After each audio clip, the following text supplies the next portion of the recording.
Shalom. Puji nama Tuhan, saudaraku. Di dalam segala hal ada waktunya. Ingat ya, semua perkara itu ada waktunya. Sekarang ini banyak waktu diubah ya. Anak-anak kecil sudah diajari seperti orang dewasa. Ya, bahkan boleh bersetubuh waktu kecil. Ini sudah zaman edan. Ini sudah di luar nalar. Saudara tahu, hari-hari ini sangat genting dunia. Kemarin kita mendengar berita, Israel ngebom ada satu gedung yang ada pimpinan dari tokoh utama untuk tentara Iran, mati beberapa orang dan ada suara untuk membalas. Kita sedang pada ujung dunia. Saudara mesti sadar ini. Jangan sudah pikir dunia ini akan seperti ini terus. Tidak seperti apa yang sudah dituliskan di Alkitab. Ya, akan datang masa yang sukar. Dan ini pasti akan datang. Tidak lama lagi. Di Timur Tengah geger. Ya, seluruh dunia bergerak. Ini memang sudah dinyatakan oleh Tuhan. Dan kita anak-anak Tuhan jangan takut. Kenapa? Karena Tuhan berjanji untuk melindungi kita. Namun ada syaratnya. Kita harus benar-benar hidup benar di mata Tuhan. Tuhan pasti lindungi kita. Karena itu, saudara-saudara mesti hidupmu ini bisa berkenan pada Tuhan. Dan untuk hidup yang berkenan pada Tuhan, sudah melihat gambar ini, saya tuliskan waktu transformasi. Dari ulat menjadi kepompong, itu butuh waktu. Kenapa bisa jadi kepompong? Karena dari mulut ulat ini, dia membebat dirinya. Keluar cairan, terus membebat untuk berada di kepompong. Dan kepompong ini lalu bisa menjadi kaku, ya, saudaraku, menjadi tempat untuk diam beberapa minggu, kurang lebih 3 minggu. Saudaraku, setelah itu nanti mulai pecah sedikit, maka si ulat ini mulai buka-buka, ya. Saudaraku, ternyata sudah berubah jadi kupu-kupu. Ada orang yang mencoba untuk menolong. Kalau melihat, aduh kok sukar membuka, ditolongi, sudah dibukakan. Pikirnya supaya cepat terbang. Waktu dibukakan, dia keluar, untuk selamanya tidak bisa terbang. Kenapa? Karena terlalu cepat. Mestinya dia ini berusaha sampai paru-paru ini memompa jantungnya supaya darah ini keluar untuk memenuhi semua tubuhnya supaya kuat. Ya. Jadi ada waktu-waktu yang tidak boleh terlalu cepat. Tapi juga jangan berlambat-lambat. Hidup kita juga demikian. Kita ini mesti hati-hati. Pakai waktumu dengan baik. Jangan sampai kita ini membuang waktu. Kebanyakan kita sekarang oleh karena penemuan-penemuan yang baru, maka orang membuang waktu begitu banyak di tangannya. Toto tiap hari. Saya juga toto tapi tidak banyak. Saya hanya melakukan yang penting. Tapi kalau saudara terus terpukau dengan cerita-cerita yang hoax, yang bohong, dan saudara suka, di situ waktumu habis. Dan ini celakanya, anak-anak kecil mulai semua sudah addicted. Ya, itu seperti obat bius, membius. Nah, saudaraku, ingat, waktu kita ini bisa diperpendek. Ini harus diperhatikan oleh kita, Kalau saudara tanya pada saya, Om, apakah manusia itu punya nasib? Punya. Nih, nasibmu di tangan ini. Karena Tuhan juga katakan, di tangan kita ini ada garis-garis umur dan sebagainya. Tetapi itu bisa diubah kalau kita percaya Tuhan. Ya. Jadi jangan sudah bergantung nasib. Sudah mesti yakin Tuhan bisa mengubah nasib saudara. Tuhan mampu mengubah nasib saudara. Tapi hati-hati, seperti gambar ini, kalau ini sudah kabel ini potong, itu seperti baterai dalam diri kita. Saudara, hidupmu ini ada baterai. Di mana? Di jantungmu. Saya waktu pasang pacemaker ini, dicari oleh dokter, supaya bisa nempel ke bagian persis, bagian listriknya, yang bisa dudut sendiri. Kalau itu sudah dipotong, mati orang. Ya. Jadi kita melihat, umur itu bisa diperpanjang, tapi juga bisa diperpanjang. Ya, jadi kalau gitu nasib ada, tapi nasib bisa diubah. Diubah jadi baik, diubah jadi jelek. Tergantung kita. Kenapa kita bisa dipotong? Ya, umur kita bisa mati muda, sebetulnya belum waktunya bisa mati. Kenapa? Karena saudara menghambat rencana Tuhan. Rencana Tuhan apa? Kesatuan. Ingat, karena itu kesatuan itu dimulai di mana? Dimulai di Taman Eden, manusia dicipta suami istri. Ini mesti belajar bersatu. Kalau sudah tidak mau bersatu, nanti saudara itu punya masalah, komplain ini, komplain itu, terus jengkel. Kalau engkau jengkel, umurmu bisa panjang? Nggak bisa. Sakit. Karena itu khotbah ini juga untuk keluarga-keluarga. Jangan sampai terus diperpanjang pertengkaranmu. Engkau mesti bisa mengampuni. Engkau mesti bisa melupakan. Engkau bisa menerima kembali seperti awal engkau berkata, I love you. Waktu berpacaran apa? I love you, I love you. Setelah ada masalah, I do pak you. Mulai benci. Kalau sudah benci, penyakit muncul. Jadi kita melihat, kenapa umur bisa diperpendek? Karena melanggar jadwalnya Tuhan. Tuhan itu punya jadwal untuk kita ini bisa bersatu.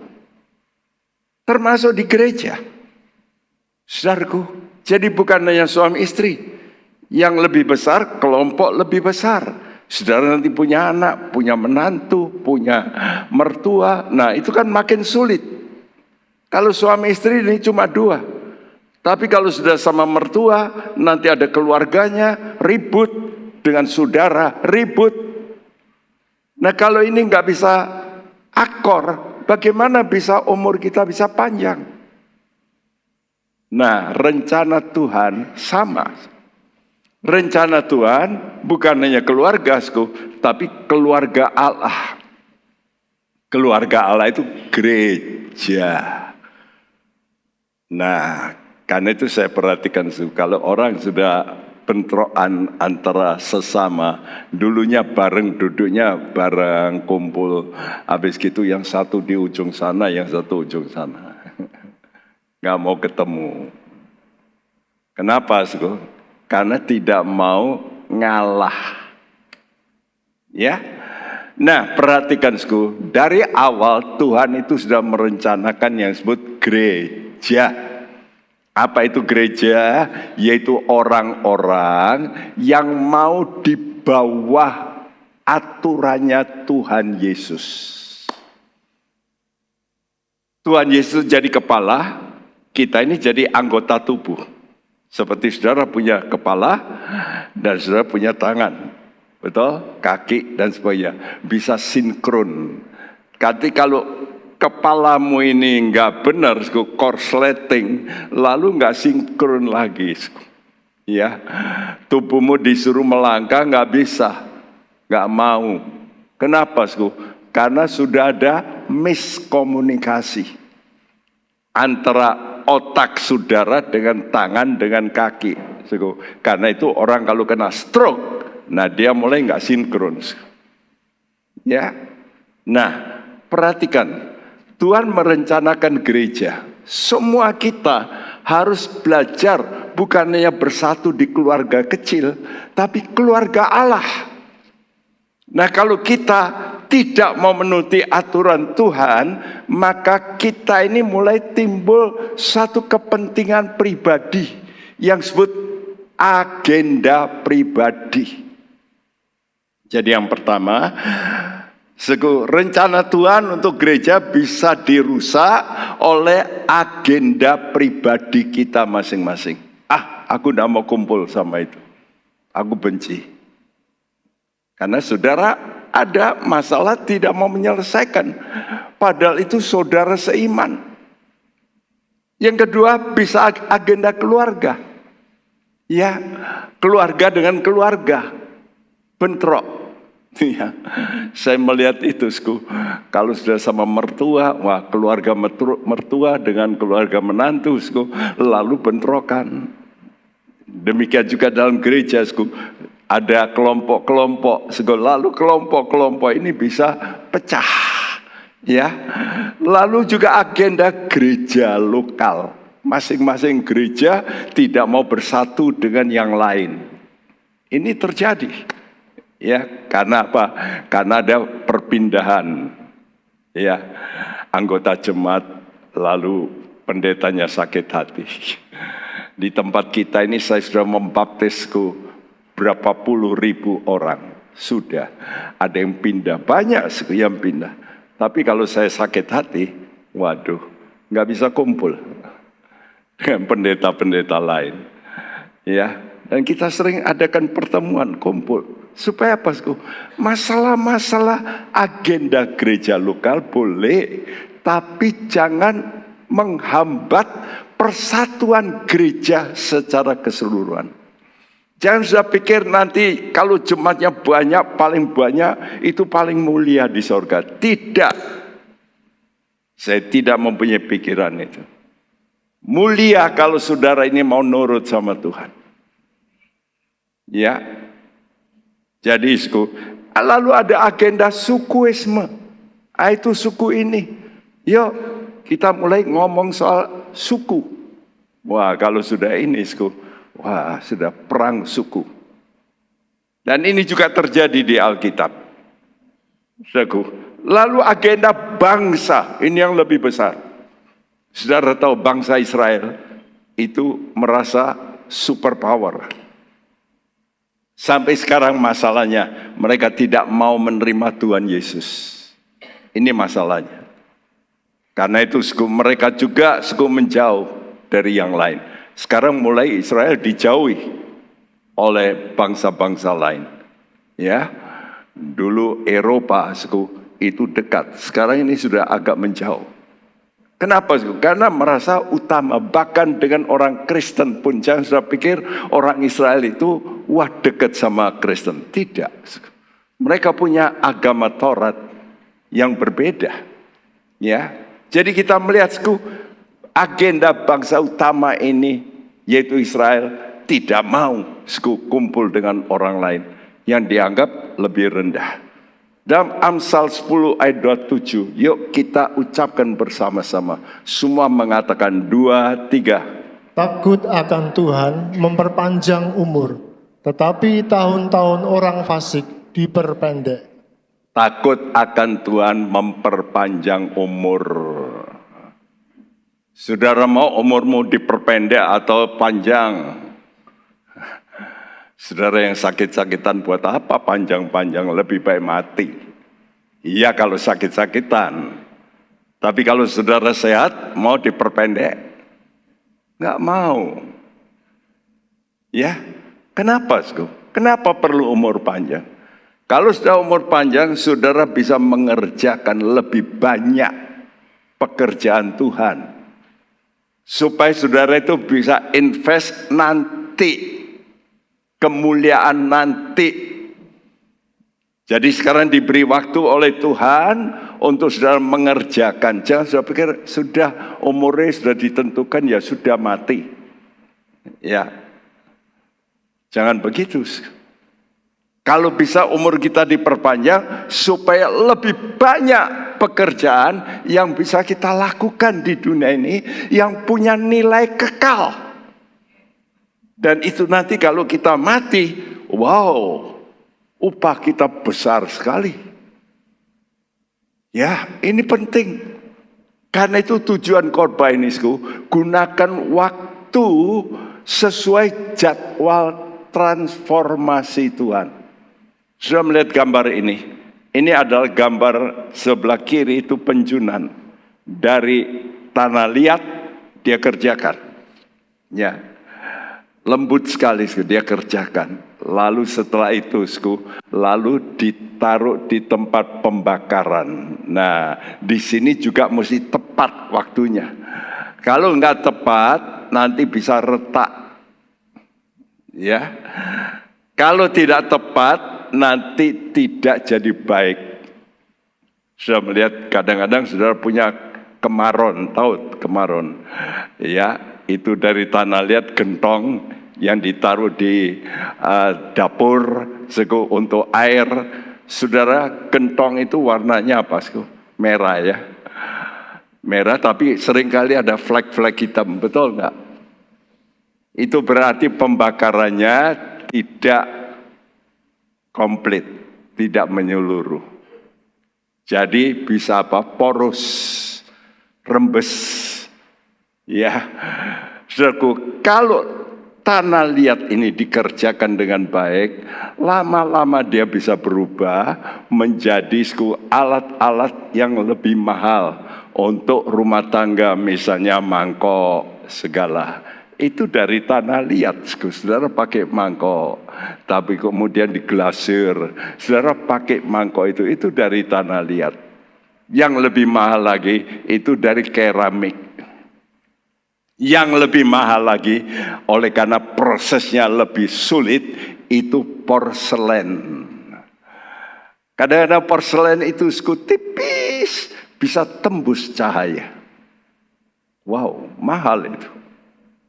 Ya, yang lalu saya sudah gambarkan bahwa ada 2 vas. Sudah tahu harganya berapa? Harganya 800 miliar. Dari tanah liat. Kenapa? Karena dibentuk. Lalu dikerjakan oleh ahli. Jadi mahal sekali. Hidup Anda seperti itu. Kalau hidupmu mau diubahkan oleh Tuhan, engkau bisa berubah menjadi indah. Ya. Petrus itu nelayan. Nelayan itu orang yang sederhana. Tapi dia diubah oleh Tuhan menjadi orang yang luar biasa. Yang bisa dihargai oleh orang. Kenapa? Dari nelayan. Karena Tuhan mengerjakan hidupnya. Hari ini kita bicara tentang bukan hal yang positif. Tapi yang negatif. Ini penting, kadang-kadang kita itu mesti juga melihat tokoh-tokoh yang salah. Jangan sampai kita meniru. tokoh-tokoh yang salah itu. Dan kita akan bicara tokoh yang salah ini, seorang jenderal yang luar biasa hebat yang bernama Abner. Ini panglima dari Raja Saul, masih sepupu dengan Raja Saul. Dia diangkat menjadi panglima, saudaraku. Jadi punya kedudukan yang besar di negara Israel saat itu. Mari kita melihat apa yang terjadi. Ya, kita tahu bahwa Saul itu raja yang sebetulnya bukan ditunjuk Tuhan, tapi diminta rakyat. Oleh karena diminta rakyat, lalu Tuhan berikan, Tuhan pilih dari antara seluruh Israel paling bagus. Namanya Saul, Raja Saul. Dan ini adalah panglimanya, ya, keponakannya, saudara keponakan, bukan saudara sepupu. Nah, tapi lalu Raja Saul ini oleh karena perang dengan Goliat, dia takut.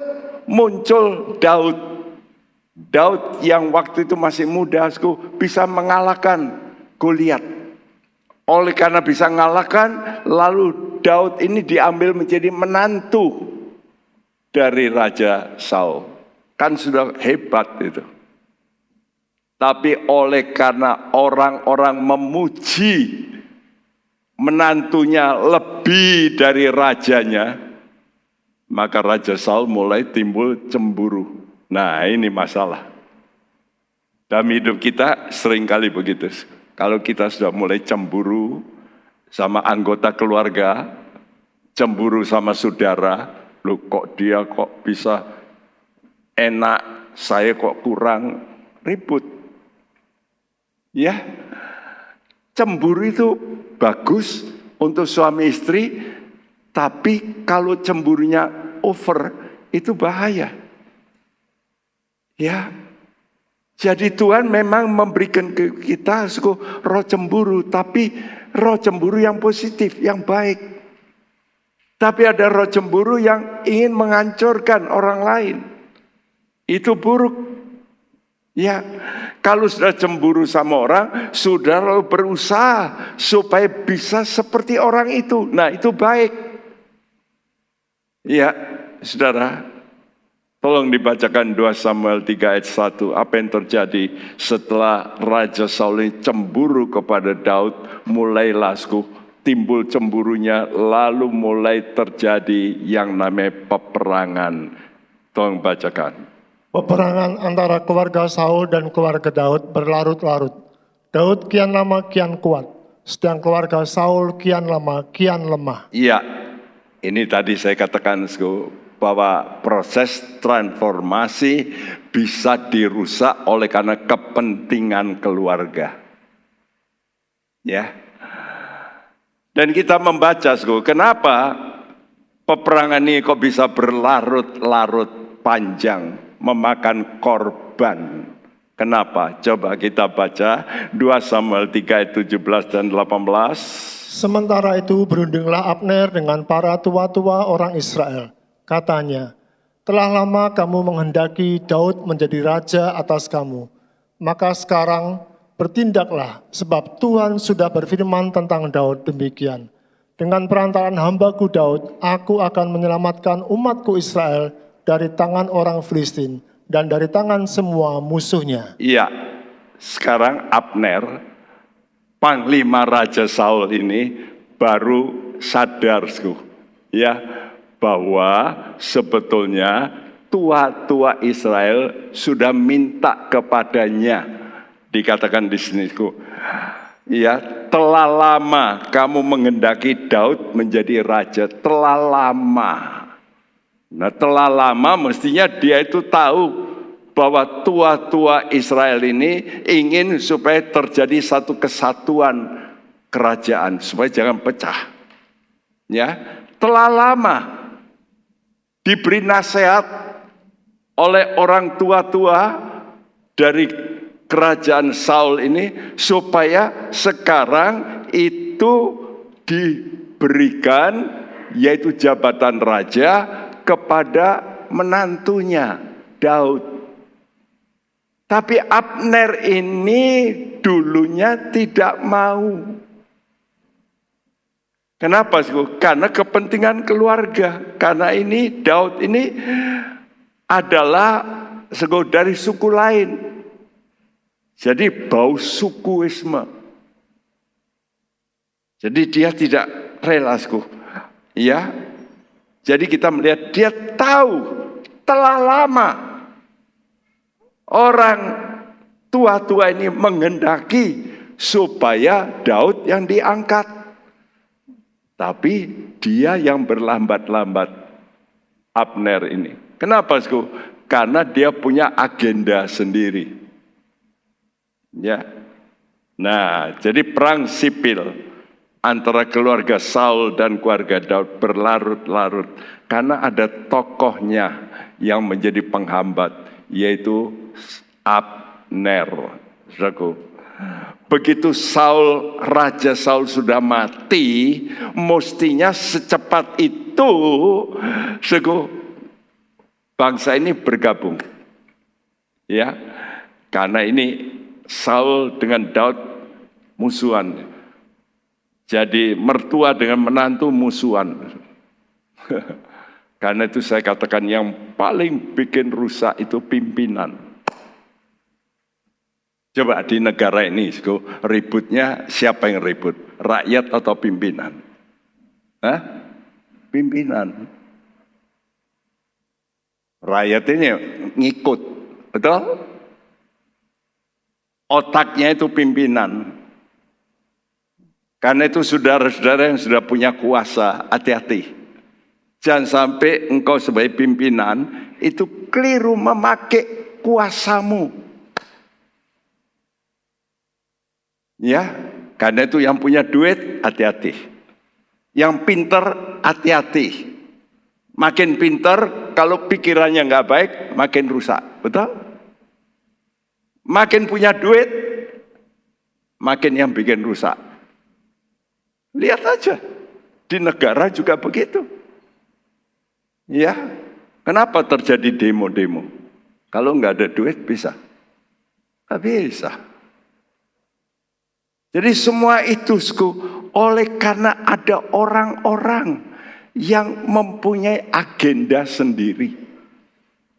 Yang tidak mau menjaga kesatuan. Ini penting. Juga di keluarga. Saudara, sebagai anak Tuhan, saudara mesti tahu, keluarga itu adalah paling kecil untuk kesatuan. Yuk kita jaga baik-baik. Kita mesti bisa menjaga. Padahal Daud ini, mereka tahu sebelum, jauh-jauh sebelumnya, ya, waktu bisa menang terhadap Goliat, Daud sudah diurapi oleh Samuel, nabi, menjadi raja, sudah diurapi. Cuma belum dalam publik. Jadi sudah ditetapkan Tuhan, orang ini jadi raja. Ya. Dan masih keluarga Saul. Loh, kalau saya punya menantu hebat-hebat, saya senang. Saya bukannya cemburu. Tapi aneh nih, Saulnya cemburu sama menantu. Ini bodoh ya. Mesti kan kerjasama gitu. Kan bagus. Ya. Tapi kenapa? Karena takut. Takut kurang dihormati. Kan ini bagi yang senior-senior ya. Jangan sampai saudara punya anak lebih pintar, saudara cemburu sama anak. Wah, aneh ini. Orang tua cemburu sama anak. Ada. Tapi ini fakta. Ya. Tapi biasanya bukan anak. Menantu, anak menantu. Ini juga nggak boleh loh. Ya. Lalu ada firman Tuhan secara lisan. Karena mereka sudah mendengar bahwa Daud ini sudah diurapi nabi oleh Nabi Samuel.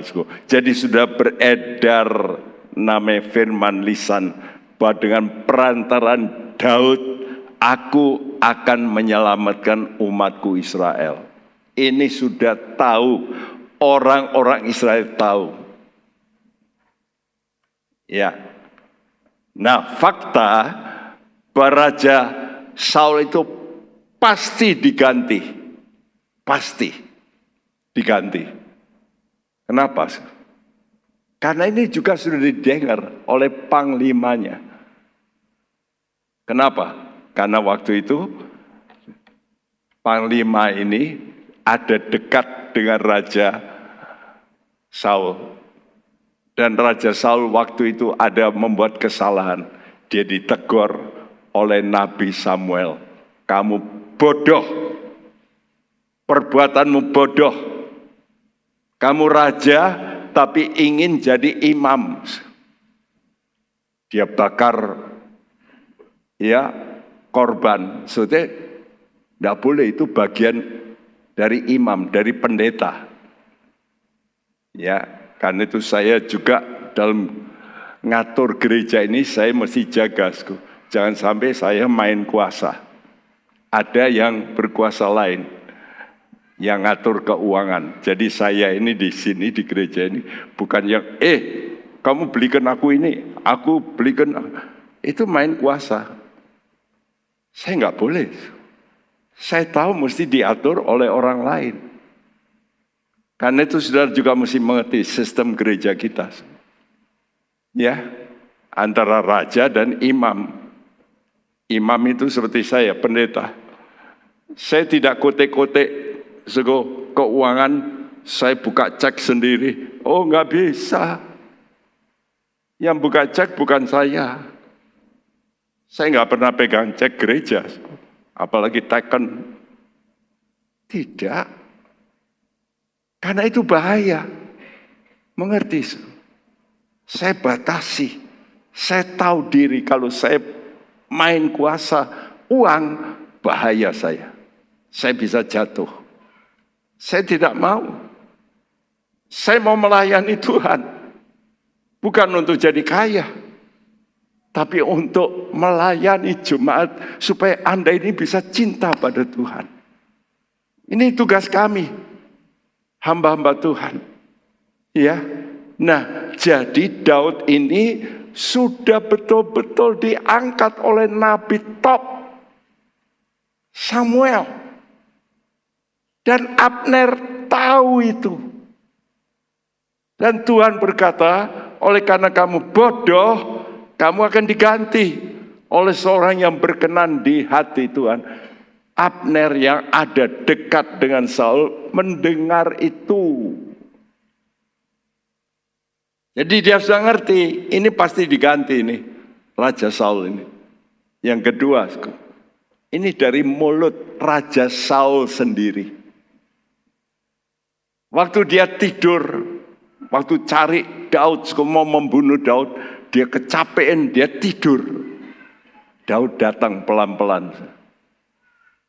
Ya, pelan-pelan berani Daud ini. Semua kecapean, tentaranya capek, panglima capek, tidur, ngorok semua. Alkitab mengatakan tidur dari Tuhan. Sehingga membuat betul-betul mereka lelap dan Daud ini mendekat. Mendekat, lalu pakaian Saul ini dipotong. Ya, lalu kendinya, tempat minum diambil. Ya, tentara yang ikut Daud berkata, ini kesempatan nih, tak bunuh ya, tak tikam, jelas pasti mati raja ini. Daud berkata, jangan, dia dilantik Tuhan. Kalau mau diturunkan Tuhan, biar Tuhan yang menurunkan, bukan saya. Dia lalu menjauh, lalu dari tempat jauh dia teriak, Papa Saul, kamu tahu, aku sebetulnya bisa membunuh kamu. Hah? Dia kaget. Abner panglimanya kaget. Wih, kita semua ngantuk. Waduh, tadi Daud datang bisa membunuh. Buktinya lihat itu pakaianmu yang aku potong. Dia lihat, iya benar. Lihat itu kendimu, saya ambil. Iya benar. Saudaraku, waktu itu Saul mulai sadar. Dia berkata, nak Daud, engkau baik. Aku ini mesti mati di tanganmu. Tapi engkau memberikan aku hidup. Lalu dia berkata seperti ini. Ini dari mulutnya sendiri. Dan pasti didengar oleh raja, oleh Panglima Abner. Yang ada di sebelahnya. Apa yang dikatakan oleh Raja Saul? 1 Samuel 24 ayat 1. Oleh karena itu, sesungguhnya aku tahu bahwa engkau pasti menjadi raja, dan jabatan Raja Israel akan tetap kokoh dalam tanganmu. Betul nggak? Abner tahu nggak bahwa yang akan menggantikan Raja Saul itu adalah Daud, menantunya. Tahu, karena ini dari mulutnya Raja Saul sendiri. Aneh ini orang Abner ini. Dia tahu. Jadi sebagai panglima yang dekat Raja Saul, Abner ini tahu dengan persis. Tapi dia punya agenda sendiri. Nah kalau ini nanti Daud jadi raja, aku nggak jadi panglima. Ini pikirannya.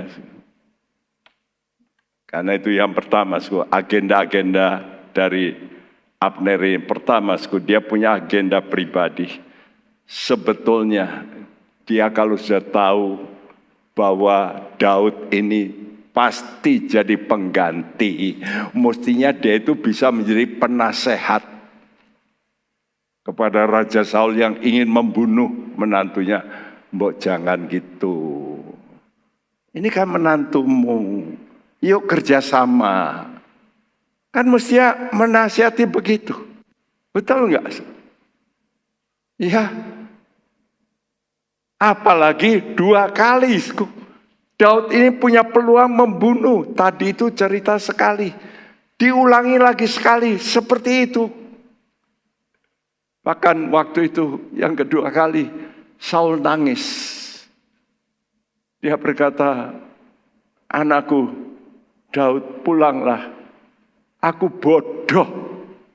Aku salah.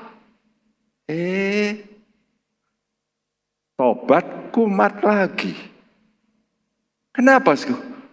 Benci. Hati-hati. Kalau Anda sudah sampai benci, engkau nggak bisa bertobat dengan betul.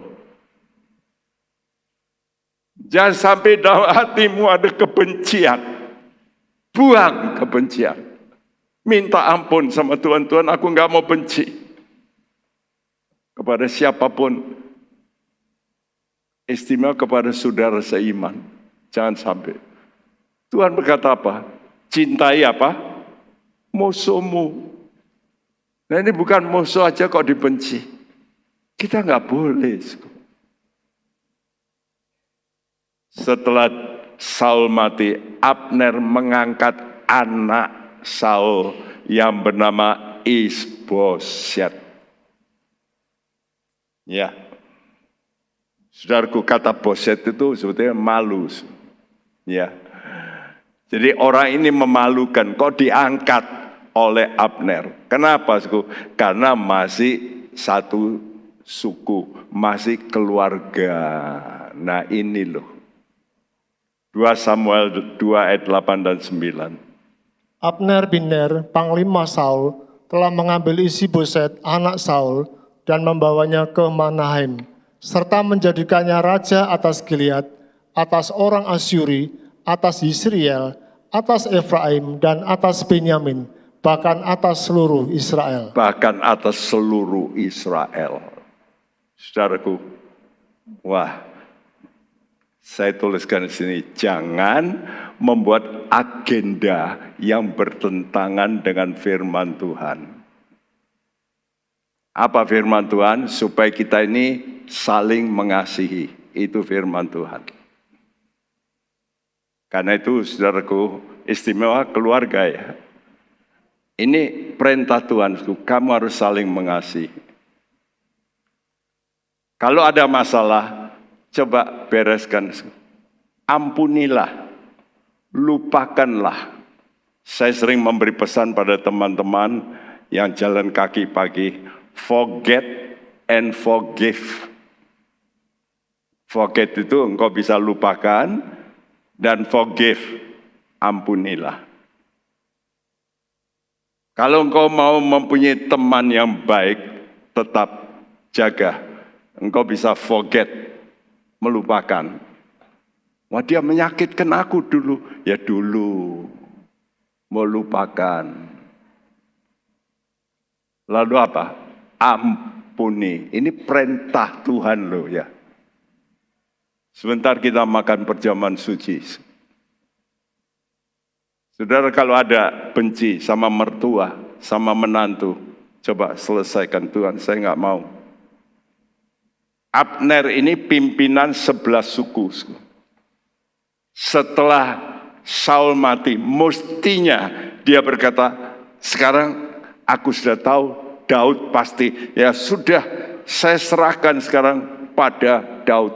Pasti dia diangkat jadi panglima. Betul nggak? Karena 11 suku. Walaupun Daud punya panglima, Yoab. Tapi dia kan punya suara mayoritas. Ini orang tidak pakai kesempatan. Malah ditunda-tunda. Apa kata Tuhan? 1 Samuel 12 ayat 15. Tetapi jika kamu tidak mendengarkan firman Tuhan dan kamu menentang titah Tuhan, maka tangan Tuhan akan melawan kamu dan melawan rajamu. Ya, kata Tuhan, kalau kamu tidak dengarkan Tuhan dan bahkan menentang firman Tuhan, kamu nanti akan melihat Tuhan sendiri yang akan melawan kamu. Wow. Kalau Tuhan melawan kita, siapa yang bisa nolong? Yang kedua, Abner ini dia pikir kami punya 11 suku, pasti kuat. Karena itu dia cari gara-gara. Ya, dia bukan hanya ngangkat anaknya Saul, dia sudah tahu, tua-tua ngomong, Abner, dulu Tuhan sudah ngomong, penggantinya Daud. Yuk diangkat. Enggak ah, kita angkat anaknya aja. Ya, karena masih keluarga. Ya, suku. Lalu Abner ini sengaja bergerak ke Gibeon untuk mengadu kekuatan dengan Daud. Dengan panglimanya Daud. Dan bertemulah mereka. Lalu diajak duel. Yuk keluarkan 12 orang, lawan 12 orang dari kami. Siapa yang bisa mendidik lebih hebat. Gitu. 12 orang ini mulai duel. Saya tahu begitu turun gelanggang karena dua-duanya belajar. Tentu tentara-tentara yang belajar bagaimana menerkam orang, bagaimana membunuh orang. Dua-dua ya perang, duel, lalu pegang kepala, lalu saling menghantam, mati semuanya. Berapa yang mati? 12, 24 mati semua. Dan waktu mati semua, lalu timbul perang. Ini namanya perang saudara, perang sipil. Ya. Waktu perang sipil itu, Abner ini sudah kalah, lari. Panglimanya Daud, itu namanya Yoab, punya adik, paling cepat larinya, memburu Abner. Wah, memburu. Ini Abner sudah ngomong, minggir, nanti kamu mati. Enggak, terus diburu. Lalu karena diburu terus Abnernya putar tombaknya, jep, kena, matilah adiknya Yoab. Nah dari sini nanti timbul dendam. Saya lihat, kalau orang tidak menurut Tuhan itu masalah akan bertambah masalah. Pikirnya dia didikannya hebat, ternyata setelah perang ini yang tewas orangnya Daud cuma 19 yang tewas. Orangnya Abner yang mati 360. Bayangin, berapa kali ini? Hampir 20 kali. Jadi merasa hebat, tapi kalah. Di total semua yang mati hari itu 403, karena tambah 12, 24. Saya berkata ini perbuatan sia-sia. Lihat, kalau orang itu punya ambisi, kadang-kadang melakukan perbuatan yang sia-sia. Ngapain toyo? Adu kekuatan. Ya. Kita anak-anak Tuhan jangan sampai adu kekuatan. Siapa ya? Saya kadang-kadang mencegah mereka yang sudah Pak Bekti, saya akan habisin deh. Problem begini. Saya berkata jangan. Ngapain? Kenapa kamu sih bikin masalah? Nanti kamu kena habis sama polisi, sama hakim. Karena sekarang semua main duit, betul nggak? Bukan hanya hakim, tapi juga pengacaramu. Saya ini sudah, dimintai tolong berkali-kali orang yang lagi ribut. Sini ada pengacara, sini ada pengacara. Sudah tahu? Pengacaranya kong kali kong. Saling memberitahu rahasianya. Ini dunia. Bagaimana bisa ngeruk dua-duanya? Habis banyak. Jadi kalau bisa itu berdamai. Kalau ada masalah cepat berdamai. Kalau bisa jauh lebih baik, saudara itu mengalah. Sudah hilang, nggak apa-apa. Tuhanku bisa mengganti yang lebih baik. Amin. Anda percaya Tuhan bisa mengganti? Kalau engkau nurut Tuhan, Tuhan bisa mengganti. Surat Ibrani 10 mengatakan itu. Kenapa kamu tidak rela dirugikan? Kalau kamu rela dirugikan, Tuhan mau melihat ini orang baik. Aku bisa kasih berkat. Abner mati dibunuh oleh Yoab. Karena dia dendam adiknya mati. Ya. Pada waktu itu Abner yang sudah sadar bahwa ini mesti disatukan, dia mulai ngomong sama Daud, "Yuk, aku siap mengumpulkan seluruh orang Israel supaya bisa bersatu dengan Tuanku, supaya Tuanku menjadi raja Daud." Wah, Daud senang. Abner tidak lagi mau perang, mau bersatu. Oke, dia senang. Ya, setelah itu dia disuruh pulang untuk menyatukan seluruh orang Israel. Apa yang terjadi? Setelah Abner pergi, orang memberitahu kepada Yoab, panglimanya dari Raja Daud.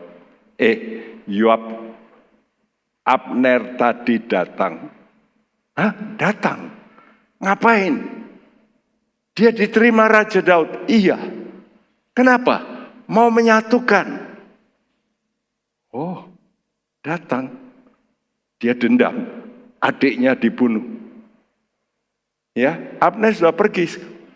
Lalu dia suruh orang, ya susul Abner. Susul itu Abner. Supaya dia mau diajak ngomong lebih lanjut tentang perdamaian. Ini omongannya Yoab. Datanglah Abner dengan tidak merasa bahwa dia sedang akan dibunuh. Dia nggak tahu. Pikirnya mau berunding. Datang dekat ngomong-ngomong, hei saudara, yo kita bersatu. Ya, nggak tahu nih sudah sedia pisau di tubuhnya. Ya dia ngomong-ngomong ini, orang Yahudi itu suka pegang janggut, lalu dicium gitu. Waktu pegang janggut juga, pegang juga pisaunya dia tusukkan, mati Yoab.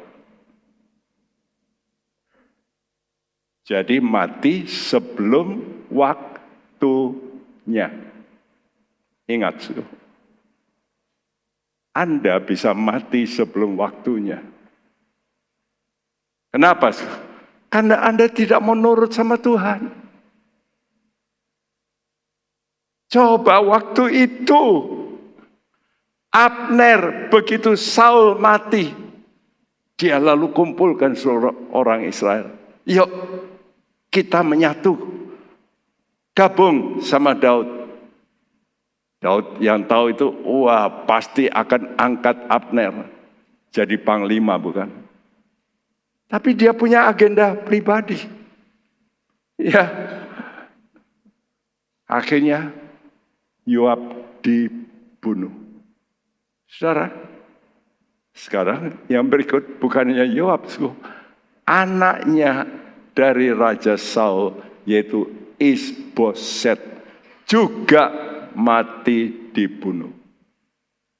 Ternyata Tuhan bisa membangkitkan 2 orang pengawalnya, pengawal raja, itu komplotan membunuh Isboset.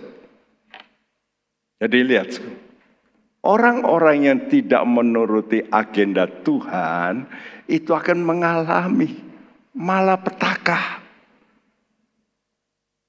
Herannya, orang yang tidak punya spirit kesatuan, itu akan kumpul. Seperti Abner, kumpulnya dengan Isboset, yang juga nggak mau bersatu. Coba Isboset waktu itu, enggaklah Abner, kan sudah tahu, papaku sendiri ngomong, yang menggantikan papa itu Daud. Mestinya Isboset ngomong sama Abner. Ini jelas. Jadi ada kepentingan-kepentingan pribadi. Dan ini bisa kumpul. Karena itu di dunia menjelang pemilu kan kumpul. Makanya kita ini mesti hati-hati. Ya, jangan sampai kita kumpul sama orang yang salah. Kalau kita sudah tahu ada agenda-agenda yang nggak benar, minggir saja. Aku nggak mau kumpul. Iblis akan mengumpulkan, ya. Nah ini mesti jadi peringatan bagi kita. Nah ini perlu kita baca sekarang. Sangat penting. Apa yang Tuhan mau. Dalam surat Efesus 4 ayat 1 sampai 6 berkata, sebab itu aku menasihatkan kamu, aku orang yang dipenjarakan karena Tuhan, supaya hidupmu sebagai orang-orang yang telah dipanggil berpadanan dengan panggilan itu. Hendaklah kamu selalu rendah hati, lemah lembut dan sabar. Tunjukkanlah kasihmu dalam hal saling membantu, dan berusahalah memelihara kesatuan roh oleh ikatan damai sejahtera, satu tubuh dan satu roh, sebagaimana kamu telah dipanggil kepada satu pengharapan yang terkandung dalam panggilanmu. Satu Tuhan, satu iman, satu baptisan, satu Allah dan Bapa dari semua, Allah yang di atas semua dan oleh semua dan di dalam semua. Ya, Tuhan memperingatkan kita supaya apa? Supaya kamu berpadanan dengan panggilan. Lalu dikatakan hendaklah yang pertama selalu rendah hati. Selalu. Yang menjadi masalah itu hati kita. Tuhan datang ke dunia ini untuk apa? Untuk mendidik kita supaya rendah hati. Tapi oleh karena kita nggak mau rendah hati, kita itu biasanya mau nuruti kemauan kita sendiri. Kalau orang rendah hati itu berarti nurut sama perintah Tuhan, walaupun itu sulit. Dia lebih baik nurut, rendah hati, lemah lembut, sabar. Kita hidup perlu sabar, ya. Dan tunjukkan kasih-Mu dalam saling membantu. Jangan sampai saling memusuhi, saling membantu. Mari kita berkata, Tuhan, tolong kami manusia yang sering salah. Dan Tuhan minta di sini, berusahalah. Yang huruf putih ini saya tekankan, berusahalah memelihara kesatuan roh. Kamu usahakan. Ini dari kamu. Kamu mesti usaha, minta Roh Kudus. Berdoa. Minta Tuhan Allah Roh Kudus tolong supaya saya mempunyai hati bersatu.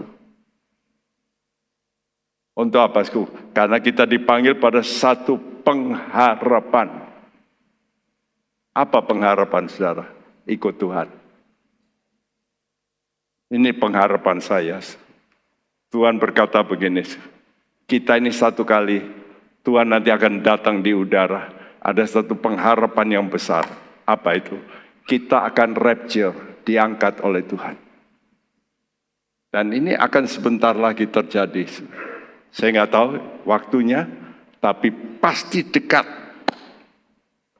Ya, orang-orang yang betul-betul sudah siap oleh Tuhan, dia akan dicabut dari bumi ini untuk tidak mengalami masa kesukaran yang akan datang sebentar lagi. Dan pasti datang. Ini yang saya khawatir. Saudara kalau nggak siap, nanti saudara akan ketemu dengan masa yang sulit. Larilah. Cepatlah. Siapkan dirimu. Hal-hal sepele, ribut perkara duit, perkara ini. Adulah, sisihkanlah. Jangan itu jadi agendamu. Karena engkau semua akan tinggalkan. Apalagi ribut soal materi. Sudah nanti semua kalau sudah terjadi masa sukar, sudah punya materi, banknya tutup. Mau apa? Perang sudah pernah terjadi. Itu Irak menyerang negara Kuwait. 1 hari saja. Hanya 1 hari. 1 malam habis. Sehingga waktu itu Arab Saudi ketakutan. Dia minta bantuan Amerika. Terjadilah perang Irak. Berlarut-larut. Itu karena apa? Karena 1 hari negara habis. Orang yang kaya-kaya antri makanan. Orang yang naik mobil hebat antri makanan. Bisa terjadi? Bisa. Dan kalau masa kesukaran datang seperti itu, uangmu itu nggak bisa menolong. Banknya tutup, saudara mau ambil uang nggak bisa. Mau lari kemana? Lari kepada Yesus. Yesus penolongmu. Dia bisa menolong engkau. Dan 1 kali Tuhan akan angkat orang-orang ini dari kesusahan. Ini yang disebut rapture. Jadi sudah melihat, saya beri gambar ini supaya sudah ngerti. 1 kali Tuhan akan datang di udara. Paling kiri itu. Kedatangan Tuhan di udara. Saudara kalau masuk BSG itu namanya buah sulung gereja. Saudara menjadi sulung itu karena sudah dewasa. Saudara bisa punya yang namanya kriteria kasih. Ini kunci. Kalau engkau belum bisa mengasihi manusia, engkau belum sampai standar itu. Engkau akan diproses lebih jauh melalui lengkungan merah itu, MS1, MS2. Masa sengsara 1, masa sengsara 2. Ini sebentar lagi loh, Sku. Saya ngomong ini karena hati saya ini bergejolak, Sku. Supaya kalian ini betul-betul siap, betul-betul mengubah pikiranmu. Jangan cuma pikirannya itu yaitu ribut, uang, dan sebagainya. Semua itu Anda akan tinggalkan. Ya, satu kali kalau sudah terjadi rapture, baru saya, iya ya, betul omongannya Pak Bekti ini sudah khotbah berkali-kali. Loh kok aku ketinggalan? Nggak tahu. Saya sudah memberitahu pada saudara. Engkau mesti cari Tuhan, banyak berdoa. Ini Tuhan sudah ngomong berkali-kali. Akan datang masa yang sukar. Siapa yang bisa menjadi buah sulung gereja? Lihat huruf hijau itu. Buah sulung gereja saya kasih panah. Percaya FN. Firman nubuat sebelum terjadi. Orang yang percaya perkataan Tuhan pasti terjadi, dia akan siap. Tapi saudara yang tidak percaya perkataan Tuhan itu pasti terjadi, saudara nggak siap. Dan kalau saudara nggak siap, saudara akan alami masa kesukaran. Masa kesukaran ini memang Tuhan sudah siapkan bukan untuk gereja sebetulnya, untuk orang Israel. Sudah tahu orang Israel itu dulu menjadi negara yang top. Tapi oleh karena mereka ini salah, membunuh Tuhan Yesus, maka nanti Israel sekarang ini masih hebat. Nanti akan datang antikrisku menggocoh mereka. Seperti yang terjadi, sudah Tuhan kasih berulang-ulang. Zaman dulu, lalu sudah tahu zamannya Adolf Hitler, Perang Dunia Kedua. Sudah tahu Hitler membunuh orang Israel 6 juta. Dimasukkan konsentrasi gas, dikasih gas, mati semua. Saya lihat gambar-gambar orang Israel kurus-kurus, naik kereta api, sudah tahu seperti babi. Kereta api itu dikasih sap-sap papan dan mereka tidur di situ. Papan berikut dikirim ke kamp konsentrasi, dimasukkan ruangan, dikasih gas, mati semua. Berapa yang mati? 6 juta. Nggak ada perang yang bisa mati segitu banyak. Perang Vietnam, Korea dengan Amerika itu bertahun-tahun. Yang mati berapa? Cuma 500.000. Tapi ini matinya 6 juta. Orang Yahudi semua. Ada gambar-gambarnya semua. Wanita-wanita ditelanjangi, ditaruh di lubang besar, di pinggir jejer, lalu diinjak sama tentara Jerman. Mereka jatuh, lalu Saya melihat gambar itu sadis. Tapi itu yang terjadi untuk orang Israel. Dan itu akan diulangi. Alkitab sudah nulis, akan terjadi masa sukar yang belum pernah terjadi. Kalau sudah tidak mau dengar ini, nggak tahu saya. Saya bukan nakut-nakuti, tapi perkataan Tuhan sudah pasti terjadi. Oleh karena itu mari kita mau berkata, Tuhan ubah hati saya, jadikan kami satu. Kami mau Tuhan, kami mau nurut.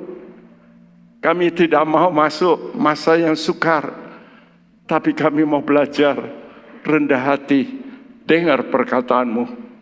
Kami mau Tuhan menyerahkan hidup kami pada Tuhan. Jadikan kami satu.